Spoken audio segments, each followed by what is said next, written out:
if you are playing DFS this week, you are in the right place. I'm going to break down this slate and give you everything you need to know up until this point before the games begin on Sunday. So buckle on up and let's dive in. We'll begin with who is right now the highest owned player on the slate, so we have to discuss it, and it's Breece Hall, the Jets running back who's coming out of his bye, and honestly, look, it's fair. He's below $6,000, but projecting out as a top 5 running back this week because before the bye week, he basically took on a 3-down workhorse role. Hall saw 17 touches in this game, and that doesn't sound elite or anything, but check this out. He caught all 5 of his targets, and for the first time this season, he saw elite passing game usage. Michael Carter was factored out. Dalvin Cook continued to be factored out and is now in rumors for trade. So Breece Hall saw the passing down work, the far majority of the snaps on early downs, the goal line usage. He saw everything. And now he faces a bottom 10 Giants run defense that struggles to tackle. And last year when Breece Hall was the guy, the main workhorse, like he's about to be coming out of the bye, he averaged over 130 total yards per game. So according to the DFS Blueprint link down below on Patreon, you can check out all the tools there. The ownership for Breece Hall is above 20%, and I think it's only going to continue to grow. Now, I'm personally fine playing the best plays and just building a unique lineup around that and maybe finding some lower-owned guys. A lower-owned player this week is $5,000 flat Deontay Johnson. He's at the flat price principle, so naturally people will go to cheaper guys thinking they're finding a better value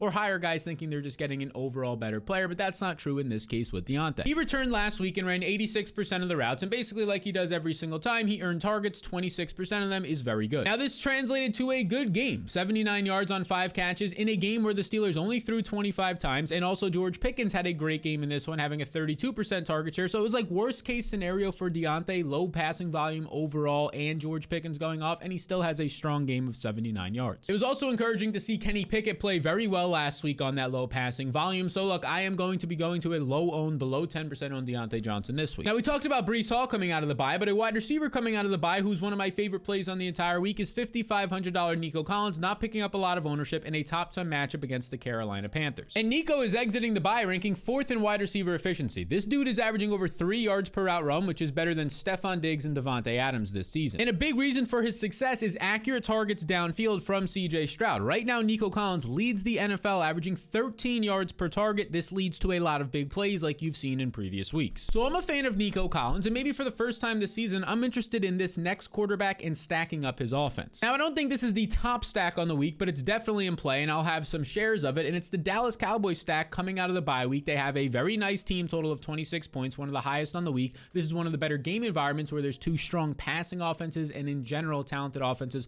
We don't have a lot of those matchups this week against the Rams, who have a bottom 5 secondary. Now, I'm looking to double stack Dak, and I want to be prioritizing in this order CeeDee Lamb, Michael Gallup, Jake Ferguson, and then Brandon Cooks. And one of those names I mentioned was Jake Ferguson, who is a nice cheap option to get in your lineups. He's $3,600. He only had 1 target before the bye week, so some of his steam has cooled off because it was a bad game before the bye week. Then the bye week comes, so we haven't heard his name in a while, but his usage continues to increase. Because according to Fantasy Life, our official data partner, all this information and data is free. You can check it out. Look at this now. For 5 straight weeks, Jake Ferguson's route participation, his routes run per game, have increased. They started in week 2 at 46%, and then in week 6 before the bye, 84%. Now that number is important because tight ends who run over 80% of their team's routes, average a top 12 fantasy finish. So Ferguson's going to be lower owned, and he's a cheap price point with a nice projection. He's strongly in play. And now we'll hop back to the running back position where a very strong usage running back is coming out of the bye week in a difficult matchup for sure, and Joe Mixon against the San Francisco 49ers, but without Brock Purdy not looking like he's going to play, this game is just a 3-point spread. It should remain close,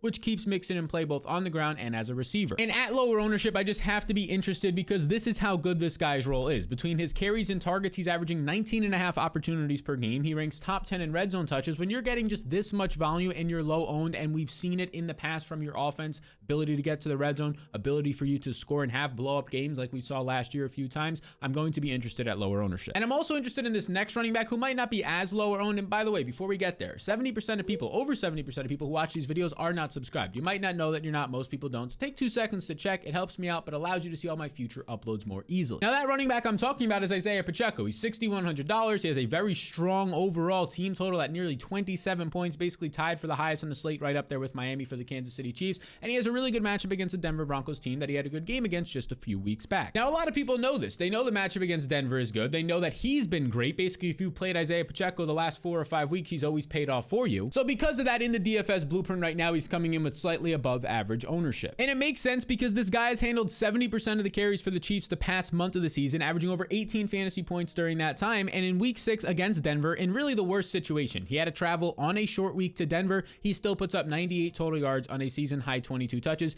Now he's the home favorite, doesn't have to travel, has had some time to rest, a full week. I think this guy could potentially go nuts. Now let's talk about an Arizona running back who just saw an elite workload, which could translate to a big game. And this is just the $4,800 Amari DiMercado. It's not a great matchup against the Baltimore Ravens, but he saw 94% of the snaps last week. Basically took Keontae Ingram's role, who did not play last week, just didn't see a snap. Amari DiMercado, a hot waiver wire add in your season-long leagues a couple weeks back, then did nothing 2 weeks ago, but this past week, back to an elite role. And this role led to a quality game against a tough defense last week in Seattle. He puts up 17 total touches on 18 opportunities when you factor in his targets, and he goes for about 75 total yards in this game. Now look, can I say that this is a very trustworthy, sticky role that we're going to see? No, because just a week before this, he only had like 2 carries on offense, and it did not look good for him at all. So this is a little bit risky, but the ownership is low. Now the ownership is not low on Tua Tagovailoa, who I think is one of the better, if not the best, stacking pieces this week, but we have to see what's happening with this Tyreek Hill potential injury. They're saying that maybe he could miss. Who knows if it's just gamesmanship against a division rival in the New England Patriots, but right now they have the highest team total at 28 points. Kind of either way, he's in play for stacking, whether Tyreek goes or not. Because if Tyreek is out, well, then you have Jalen Waddle taking on wide receiver 1 responsibilities and a lot of cheap wide receivers around them, whether it's Chosen, Robbie Anderson, or somebody else, Cedric Wilson filling in. Now, speaking of Waddle, at $7,500, he becomes a great play either way. I mean, even if Tyreek Hill is in and a little bit banged up, Jalen Waddle will be unowned at $7,500. If Tyreek Hill is out, maybe people shy away from this stack, but I'm fine going to Jalen Waddle. He's been pretty solid the last 3 games. His last 3 games, he's averaging, when you see 14.5, 18, and 12.3 fantasy points, that's 15 fantasy points per game. Now, based on what his price point has been in DFS, this isn't great. You like the 20-plus point games, but that should keep his ownership in check. So I'm interested in Waddle, but if you wanted to fade the passing offense, you can leverage it with the running game. And that would be Raheem Mostert, who after one bad week in a tough matchup against the Eagles' run defense, he was still efficient. He just didn't get enough volume. Like, he was still averaging 6 yards per carry or so. Mostert now is lower owned as a 10-point favorite with the highest team total on the slate against the New England Patriots. And even though it was one bad game and maybe Jeff Wilson gets more involved, there's still not going to be Devon Achane in this one. You're still seeing Raheem Mostert play well, averaging over 6 yards per touch, 6th best in the NFL.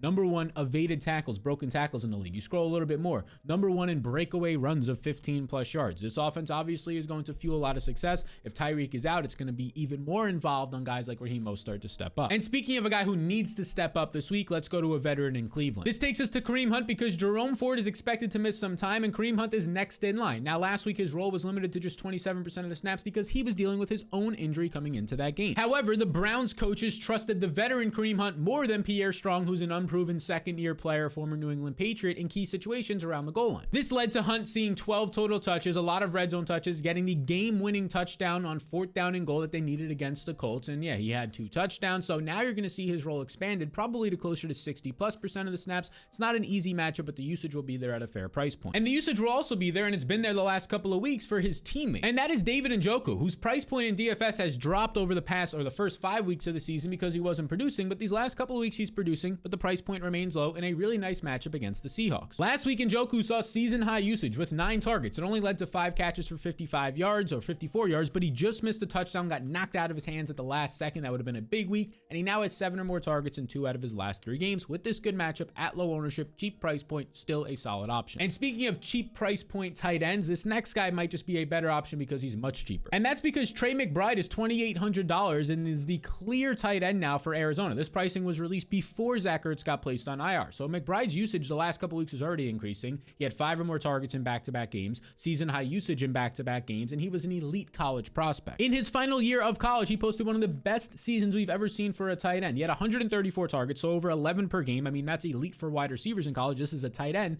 and over 1,100 receiving yards. At $2,800, he's very appealing, and he allows you to afford some more expensive players, like maybe a Philadelphia Eagles stack where Jaden Hurts is $8,200. He was dealing with an injury, but he wasn't listed on the injury report on Wednesday, so it looks like he's going to be full good to go in a great matchup against the Commanders. You play a cheap Trey McBride, you could afford Jalen Hurts, you could afford stacking him with maybe somebody like A.J. Brown, who's been absolutely dynamic, 125 plus yards in like 5 straight games. Now, if you didn't play Trey McBride, but you still wanted to play Jalen Hurts, a cheaper option to get in these stacks would be his tight end, Dallas Goedert. Goedert's not insanely expensive. He's $4,600, kind of in this middle range of elite tight ends who are affordable, and he's seen a lot more usage the last 3 games. During this time, according to Fantasy Life, you can see right here his sample, he's seen a 26%, 19, and 17% target share. That's 21% of the targets during this time, which is very impressive when you consider DeAndre Swift has been more involved as a receiver, and obviously AJ Brown is playing by far the best football of his career. So got it's a fine option, but I do rather prefer getting to AJ Brown, maybe even a Devonta Smith for leverage, and finding a cheaper tight end if that's the build you want to go for. There's also the build to target these $7,000 running backs, because this $7,000 range is insane. We already talked about Raheem Mostert. He's coming in lower owned because look at all these other guys in the 7K range who are even cheaper than him, like Kenneth Walker and Travis Etienne, who just keep producing. And the guy we're going to talk about right now, and Alvin Kamara, who's been nuts lately. Since he's returned, he's been seeing 73% of the Saints snaps. That's great. And in one of those games, he got pulled because of a blowout, and he's averaging 9.8 targets per game as a running back. Here's how good that usage is. According to Josh Norris from an article or some data from Lord Reeves on Twitter, Alvin Kamara has earned a target on nearly 36% of his routes since he's played over the last month. The only guy during that time who's been better is Tyreek Hill, just barely at 36.4%. And now Kamara is going to be facing the Colts, who allow the fourth most points to the running back position. Now, before we get into an interesting value wide receiver and a stud running back coming out of the bye, I want to let you know about the DFS Blueprint, which every single day I'll be sending you multiple tools to help you win in DFS, whether it's showdown slates, whether it's my Sunday morning GPP strategy show that we put out there, my exposures, the best leverages, the stayaways, ownership, projections, a whole bunch of stuff, game by game matchup notes that will be sent your way. Thousands of people are currently using the DFS Blueprint to win every single week. So far this season, we've had somebody win the Millie Maker using these tools, which was absolutely fantastic. It was on a showdown slate to get that news. It was life-changing money for the person, and it was honestly some of the best news I've gotten all year. If you're interested in joining the community and the thousands of people using these tools right now, just scan the QR code on the screen or click the link in the description below. Now let's talk about that stud running back coming out of the bye, because now he's really cheap. $7,500 Tony Pollard should be one of the highest owned running backs on the slate, and as of right now, he's coming in with just modest ownership, fine ownership, in a solid matchup as a favorite with a strong team total at 26 points. Because he has been up and down this season due to some weird game environments and just not having the best touchdown luck, whether it was early season offensive line injuries or just basically being tackled at the 1 yard line. But let's not forget that this guy's role is elite. He is top 5 in running back usage, averaging 21 total opportunities per game between his targets and carries, and he is second in red zone touches and first in carries inside the 10 yard line this season. He is due for a massive game. And he's actually affordable when you consider his role compared to the other guys around him. Now, speaking of affordable pieces, I think a popular play this week will be Kendrick Bourne at $4,700 because he just continues to produce. Now, Juju Smith-Schuster has been out the last 2 weeks when he's produced, but either way, he's been more productive per route by far than Juju this year. Bourne currently ranks top 10 in yards after the catch. He's averaged 26% of the targets the last 3 games for the Patriots. And look at this, very quietly, his cheat code targets between his red zone and deep targets, according to player profile here, he has 14 of those, which ranks top 15 amongst wide receivers. And those cheat code targets lead to big plays. And another guy seeing a lot of those cheat code targets resides in Baltimore. And that man's name is the rookie Zay Flowers, who just keeps being disrespected based on his price point at just $5,600, even though he's a clear alpha wide receiver 1 for his team, earning 25% of their targets this year. And this past week, he had 21% of the targets, 75 more receiving yards against the Lions, where the Ravens were up by 30 at halftime or so they didn't even have to throw in the second half. Otherwise, it probably would have been a 100-yard performance. And I mentioned Flowers having a lot of cheat code targets. He has 18 on the season. He ranks top 10 in this metric amongst wide receivers very quietly between his deep and red zone targets. Now, another rookie wide receiver we have to call out because he's been trending up the last couple of weeks is a Kansas City Chiefs receiver, Rashee Rice. Rice remains very affordable at $5,000 flat because of the flat price principle. He's not picking up much ownership. He'll probably get a little bit more than Deontay Johnson here, but I don't expect either of these guys to come in with overwhelming amounts of ownership, especially if you're talking about game stacking certain games. Rashee Rice is top 10 right now in wide receiver efficiency, his yards per route run this season. And he's coming off of his best usage of the season against the Chargers. According to Fantasy Life's data, Rashee Rice ran 65% of the routes, which was a season high, leading to a 15% target share, had a nice big play over the middle of the field, got in the end zone again, and now over these last 3 games, Rice has been pretty solid for you, producing on average about 13 to 14 fantasy points these last 3 weeks, 13.3, 11.2, and 17, and quickly becoming a favorite wide receiver target, Travis Kelce a tight end, wide receiver target for Patrick Mahomes. Now, another wide receiver I'm targeting who's in a fair price range here at $6,300 is Garrett Wilson coming out of the bye week. Look, he has a bottom 5 secondary in the Giants he's going to play. This is technically a road game, but these teams play at the same stadium, so it is a home game. You're just in a different locker room here, and all this guy is doing is earning an elite target share. I'm interested. Now, believe it or not, I'm interested in Calvin Ridley, and we'll be even more interested if Zay Jones plays, because Zay Jones takes away some of the dirty work that Calvin Ridley has to deal with downfield, whether it's a safety over the top or whether it's just some of the things that he has to fight through in that intermediate level of the fields. But Ridley is going to be lower owned this week, and he's still an immense talent. And what makes me look his way even more is the fact that Trevor Lawrence this week is a slight underdog. The Jaguars are 3-point underdogs against the Steelers, which normally is going to fuel more passing, and the Steelers have a bottom 10 secondary, so fueling more passing passing in a spot where you can be a little bit more efficient. And if Zay Jones is out there, it opens up some more for this overall stack. Another piece in there with Zay Jones, who's been good when healthy, and opens up more for Calvin Ridley downfield. So there's another stack, the Jacksonville one, that's appealing this week. I think we've talked about 3 or 4 now. Let me add one more. And that would be for Joe Burrow, who's coming out of his bye week. And look, he seems like he's going to be healthy. This is going to be a somewhat lower ownership stack because of the matchup. And you're definitely going to get low ownership on T. Higgins, who before the bye week was limited, basically played a decoy, but now should be fully healthy. And in 3 healthy games this year, averages over 9 targets per game. Your main concern here is that it looks like Sam Darnold's going to start this week. So can we trust him to fuel a shootout if that was to happen? Well, the spread is 3 points, and it's actually the 49ers who are favorites. So I think this game should remain competitive. Now, a couple more tight end options for you are the expensive ones. Now, there's $8,400 Travis Kelce coming off of a monster game of 170 plus yards where he catches 11 balls. Obviously, he has that type of upside. Even being expensive last week, he was optimal. They have a nice team total, a great matchup. He's still strongly in play despite this high price tag. But TJ Hawkinson at $6,200. Now, in 2 games without Justin Jefferson this year, he's averaging 28% of the targets, and all he's doing is earning targets 20 the last 2 games. And eventually, on these 10 target per game averages that he's on without Justin Jefferson, he'll probably find the end zone, which will lead to a massive week at this price point. So this is everything you need to know until this point right now for the week 8 slate. But of course, there's going to be news that comes out throughout the week and changes to ownership. All of that you can find on Patreon down below, including our Sunday morning last second strategy show. Now, if you're one of the 70+% of people who are not subscribed, just take 2 seconds to make sure that you are as we push towards 10,000 subscribers on this brand new DFS channel. I appreciate you all a ton, and I'll see you in the next one.